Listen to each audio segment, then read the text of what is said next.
दोस्तों, जापान को हमेशा से अपने खास कल्चर के लिए जाना जाता रहा है। उगते सूरज के इस देश को हमेशा से ही और ज्यादा गहराई से जानने की कोशिश दुनिया के बाकी देश करते रहे हैं। वैसे तो जापान में बहुत सी यूनिक चीजें और ट्रेडिशन पाए जाते हैं, लेकिन उनमें सबसे ज्यादा खास है यहाँ के schools.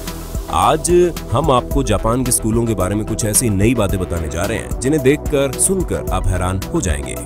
Number 1, compulsory hairstyle. ज्यादातर देशों में आप स्कूल में अपने बाल जैसे चाहे रख सकते हैं। वहाँ लड़कियां चाहे तो अपने बाल बांध सकती है या अपनी मर्जी से उन्हें खुले रख सकती है, और लड़के भी जितने चाहे अपने बाल लंबे रख सकते हैं। लेकिन जापान में ऐसा नहीं है। जापान के स्कूल में ऐसा नहीं होता। वहाँ लड़कों को सिर्फ कान तक की लंबाई जितने ही हेयर रखने अलाउ होते हैं। इसके अलावा उनके हेयर में ना तो कोई लेयरिंग करवा सकते हैं, ना ही किसी हेयर स्टाइलिंग प्रोडक्ट का इस्तेमाल कर सकते हैं। हालांकि ये रूल्स लड़कियों के लिए फ्लेक्सिबल है।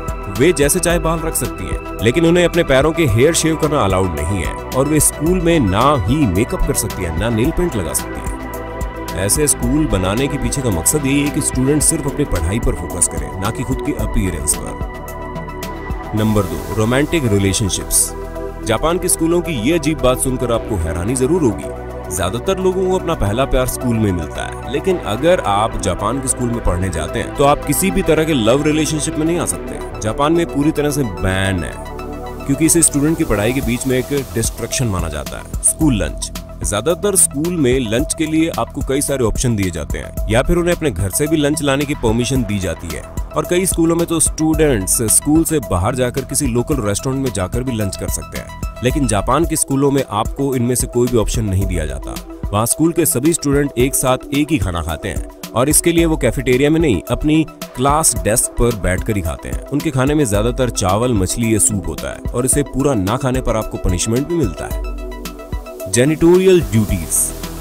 ज्यादातर स्कूलों में साफ सफाई के लिए सफाई कर्मी रखे जाते हैं, जो हर दिन स्कूल की सफाई करते हैं। स्कूल की छुट्टी होने के बाद वे देर तक वहाँ रुकते हैं और पूरे स्कूल की सफाई करते हैं। हालांकि जापान के स्कूलों में ऐसा बिल्कुल नहीं है। वहाँ स्टूडेंट्स और टीचर्स बारी बारी से स्कूल में झाड़ू लगाते हैं, पोछा लगाते हैं, कचरा साफ करते हैं। वहाँ ऐसा इसलिए कराया जाता है कि स्टूडेंट्स को पता रहता है कि स्कूल में सफाई तो उन्हें भी करनी पड़ेगी, इसलिए वो खुद भी ध्यान रखें कि गंदगी कम से कम फैलाए। Substitute teachers.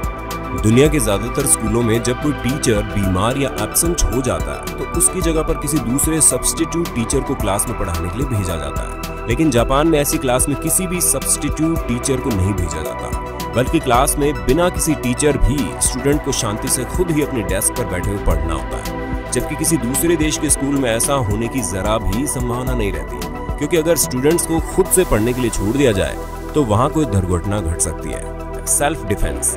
जापान के स्कूलों में स्टूडेंट्स को आत्मरक्षा के तरीके सिखाए जाते हैं। उन्हें ट्रेन किया जाता है ताकि वो किसी बुरे व्यक्ति से खुद की रक्षा कर पाएं। वे लोग एक खास तरह के हथियार का प्रयोग करते हैं, जिसे सैसी मर्डर कहा जाता है, जो किसी पुराने समुराई हथियार के जैसा होता है, और इससे वो खुद को किसी भी इंट्रूडर से डिफेंड करते हैं। ये हथियार जापान के स्कूलों में अक्सर दीवारों पर टंगा हुआ दिखता है। ग्रीटिंग्स।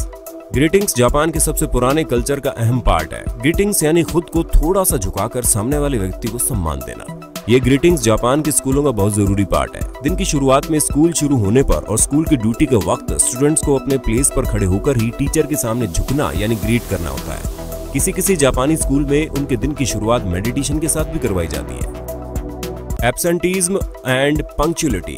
जापान के स्कूलों में कोई भी स्टूडेंट अपनी क्लास में लेट नहीं हो सकता या उसे मिस नहीं कर सकता, जब तक कि ऐसा करने के लिए उसके पास कोई ठोस वजह ना हो, और हो भी क्यों ना, ऐसा होना काफी जरूरी है। लेकिन ये बात यहीं पर खत्म नहीं होती।